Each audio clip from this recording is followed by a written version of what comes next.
So hello everyone, welcome again in another vlog be with Binu. और उम्मीद करती हूँ आप सब हर्षोल्लास के साथ नवरात्रि का सेलिब्रेशन कर रहे होंगे। माँ भगवती का आशीर्वाद हम सब के ऊपर हमेशा बना रहे। आज है नवरात्रि का तीसरा दिन।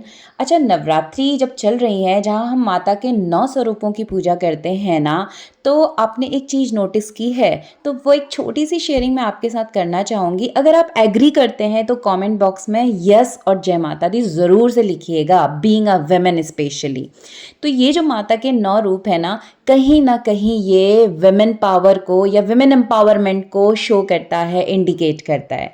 देखिए, जैसे हम एक लड़की का लाइफ साइकिल स्टडी करते हैं तो पहले दिन हम शैलपुत्री, तो लड़की भी जब जन्म लेती है उसके बाद वो एक छोटी मतलब पिता की गोद में खेलती है, बढ़ती है, लाडली बेटी होती है। उसके बाद ब्रह्मचारिणी, तो सिमिलरली स्कूल जाते हैं, स्टडी गेन कर रहे हैं, अपनी स्टडी अचीवमेंट्स के लिए आगे बढ़ रहे होते हैं, है ना।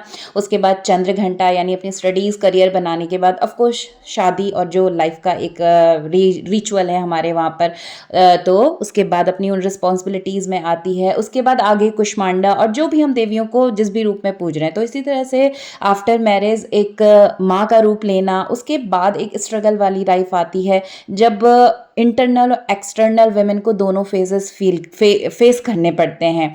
यानी जब बच्चों को लुक आफ्टर करना होता है तो घर की रिस्पॉन्सिबिलिटी है, बच्चों के साथ 24/7 उनको रहना पड़ता है। एंड बीइंग अ विमेन तो शायद 24/7 भी कम हो जाता है जब बच्चे छोटे होते हैं स्पेशली। तो टफेस्ट फेस मैं इसको लाइफ का बोलती हूँ। और उसके बाद आगे चलते हैं, मेचोरिटी आती है ना। माँ सिद्धिदात्री जब काफ़ी समझदारी के साथ आप दूसरे को, दूसरी विमेन को भी एम्पावर करने लगते हैं। तो यानी एक अधेड़ उम्र जिसको बोलते हैं, अडल्ट एज, जब आप 50 के पास पहुंचने वाले होते हैं। माँ कालात्री का रूप आप में होता है जब भी बुराइयों को अपोज करने के लिए हम फर्मली खड़े होने की हिम्मत रखते हैं इस एज तक आते आते।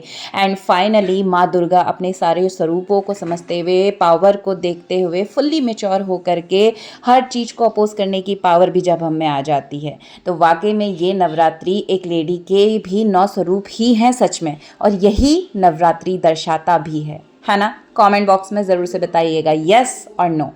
तो फिलहाल यहाँ पर हमने मॉर्निंग का अपना रिचुअल कंप्लीट कर लिया योगासनास के साथ में। और मृदुल भी आज जल्दी उठ गया था। एक्चुअली इसका ना अबेकस क्लास होती है सैटरडे संडे, वो इसका कंप्लीट होमवर्क हुआ नहीं था। संडे के बाद एग्ज़ाम चल रहे थे, फिर ये भूल गया, थोड़ा सा इसका वर्क बचा था। और ये कॉन्शियस है तो ये मेरे साथ उठ के 5 बजे आ गया बाहर। मैं साइड में योगा करती रही और ये साथ में अपना वर्क कंप्लीट कर लिया। तो अभी बज चुका था 5:30। तो अभी छत पे ना जा कर के मैं सीधे मनु वाले स्टडी रूम में आ जाती हूँ। सामने है विंडो, तो विंडो ओपन कर देते हैं and feel the universe from here. एक राउंड बाहर मार लिया, उसके बाद यहाँ बैठे क्योंकि बहुत पाला गिर रहा है अभी बाहर पे। तो फिर ऑफकोर्स पाला भी नुकसान देगा। मैं 1 घंटा जब छत पे बैठ रही हूँ तो इसलिए आराम से मैट पे बैठ के हम यहाँ पर ही कर लेते हैं। तो फिलहाल टाइम हो चुका है, हम चलते हैं क्योंकि नवरात्रि चल रही है, नवरात्रि का पूजा पाठ फास्ट, तो थोड़ा सा समय भगवान जी के साथ ज़्यादा लगेगा आजकल। और उसके बाद एज़ यूजुअल इन सब का खाना भी बनना है और थोड़ा सा व्रत के लिए कुछ फ्रूट्स वगैरह हम ले जा लेते हैं, हम दोनों, जोशी जी और मैं। बाकी सब नाश्ता पानी करेंगे, तो बच्चों के लिए तो बनाना है, तो इसलिए आधा घंटा एक्स्ट्रा निकालना है। तो फिलहाल चलते हैं, कंप्लीट करते हैं बाकी के रूटीन को। तो डेली के नॉर्मल रूटीन में भी 25 से 30 मिनट भगवान जी के साकार रूप की पूजा पाठ में मेरा समय जाता है। बट आजकल माता रानी के नवरात्रे हैं तो थोड़ा सा एक्स्ट्रा समय जाता है।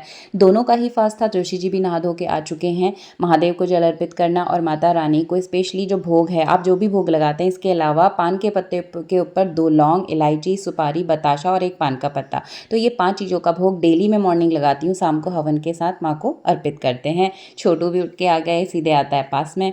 तो यहाँ पर माँ की आराधना हमने कंप्लीट करी। ओम दुम दुर्गाय नमः, ओम दुम दुर्गाय नमः, ओम दुम दुर्गाय नमः, ओम दुम दुर्गाय नमः, ओम दुम।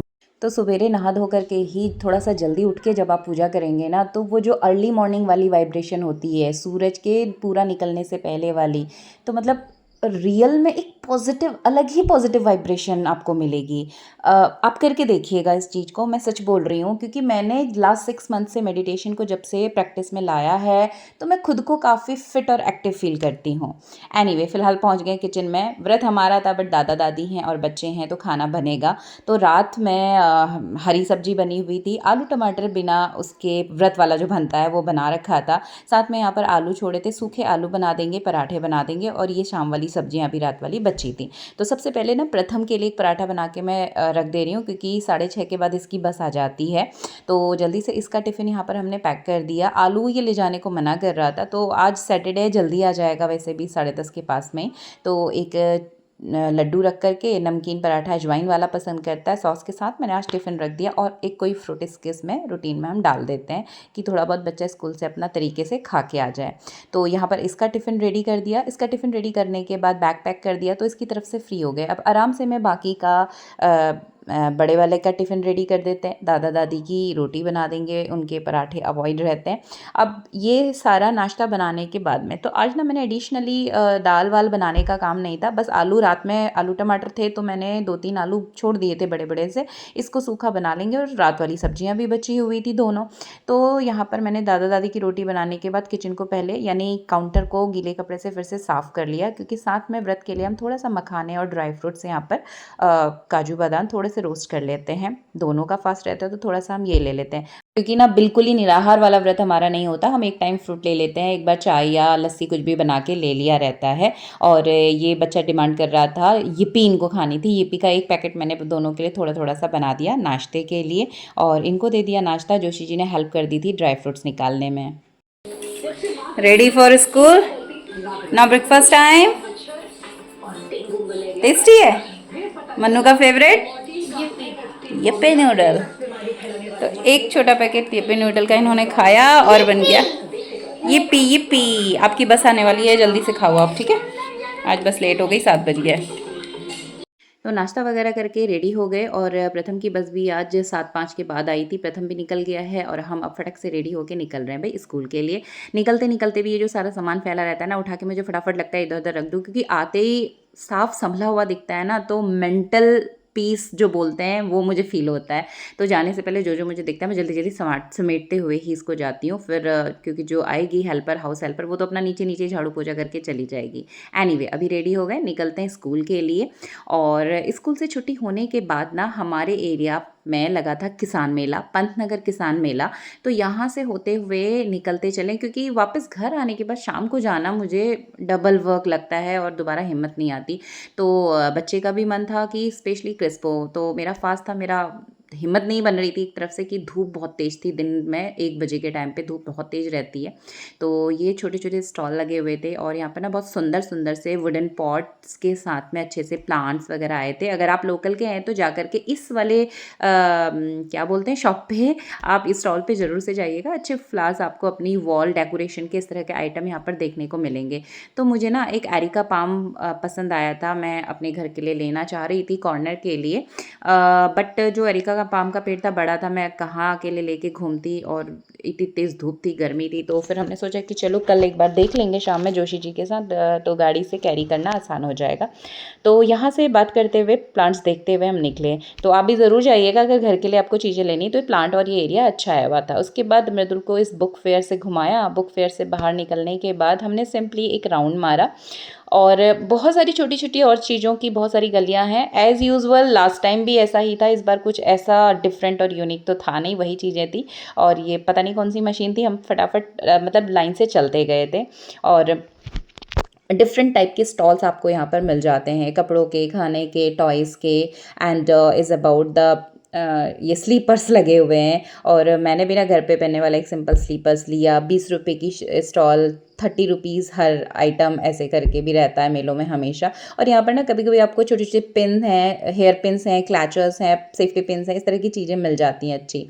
और यहाँ पर ये कपड़ों के स्टॉल्स लगे हुए थे। तो हम एक राउंड लेते हुए घूमते हुए निकले। हर एक लाइन पे भी मैं एक्चुअली बोलूँ नहीं गई, धूप बहुत तेज़ थी। तो जो मेन लाइन थी, मेन गलियाँ थी, और ये बहुत सुंदर से जूट बैग यहाँ पर आए हुए हैं। और जो पोटली बैग होता है ना हमारे पहाड़ी कल्चर का, बहुत सुंदर लग रहा था। और मुझे तो पिछौड़ी वैसे भी ना पसंद है, पता नहीं क्यों मुझे अच्छा लगता है। तो जो भी रिचुअल्स रहते हैं तो मैं पिछौड़ी उसमें डालना प्रेफर करती हूँ, क्योंकि हमें बोला तो जाता ही है, बट मेरे को भी अच्छा लगता है, मुझे कोई इसमें आपत्ति नहीं होती और होनी भी नहीं चाहिए अपने कल्चर को फॉलो करने में। तो इन भाई साहब ने खाई पहले क्या कहते हैं, आइसक्रीम और कुल्फ़ी खाई। इसके बाद भैया के लिए इसने एक ले लिया था यहाँ से एरोप्लेन और बॉल। और बस यहाँ से इसके बाद फाइनली हम पहुँचे इसकी फेवरेट शॉप पे, जो लेने के लिए इसको यहाँ आना था। तो बस ज़्यादा कोई शॉपिंग नहीं थी, एक अचार हमने ले लिया था। शॉप पे हम गए, मिर्च का अचार, लाल मिर्च का अचार और आंवले का अचार मेरा प्लान था कि मैं लूँगी। तो यहाँ पे पहुँचे और इसको भी फिर जल्दी था कि बस क्रिस्पो लो और चलो। तो यहाँ पर से हमने जल्दी से अचार ले लिए, और ज़्यादा नहीं लिया मैंने कि आए दोबारा ठीक है, नहीं तो इट्स ओके। अचार लिया और बस बच्चे का ये एक एरोप्लेन और बॉल ले करके, और मेरे पास स्कूल के बैग से ही हम निकले हुए थे, तो ये सारे बैग लेके हम चल रहे थे, भारी था। और इस तरह के ना, अब दिवाली आने वाली है तो इस तरह के देखिए डेकोरेशन की जगह जगह पे ये जो लोग खड़े रहते हैं सामान लेके, तो मेरा मन हुआ मैं एक बार देखूं, बट ना टाइम नहीं था। और फाइनली ये आ गया अपनी फेवरेट शॉप पे, और ये बता रहा था यहाँ पर किसान मेले की शान है ये दुकान। तो बट यहाँ पर इतना ज़्यादा शोर था कि मैं वॉइस ले नहीं पा रही हूँ। इसके बाद आगे निकले, कुछ खाने के स्टॉल थे, बच्चों के छोटे छोटे खिलौनों वाले स्टॉल थे। तो ठीक ठाक है, आप जा सकते हैं, लेकिन भीड़ अब काफ़ी ज़्यादा रहेगी संडे में। और यहाँ पर आ गए थे हम इस प्लांट एरिया वाले से निकलते हुए। ये ना बोनसाई प्लांट बहुत सुंदर सुंदर यहाँ पर थे। तो फ़िलहाल हमने लिया कुछ नहीं आज में, क्योंकि हिम्मत नहीं थी बहुत ज़्यादा कैरी करने की, बस दो चार जो सामान वैसे थे वो लिया। तो ये थी एक छोटी सी शेयरिंग आज की। मिलती हूँ दोबारा आपसे अगले वीडियो में, अगली किसी नई शेयरिंग के साथ में। तब तक के लिए thanks for watching and bye bye.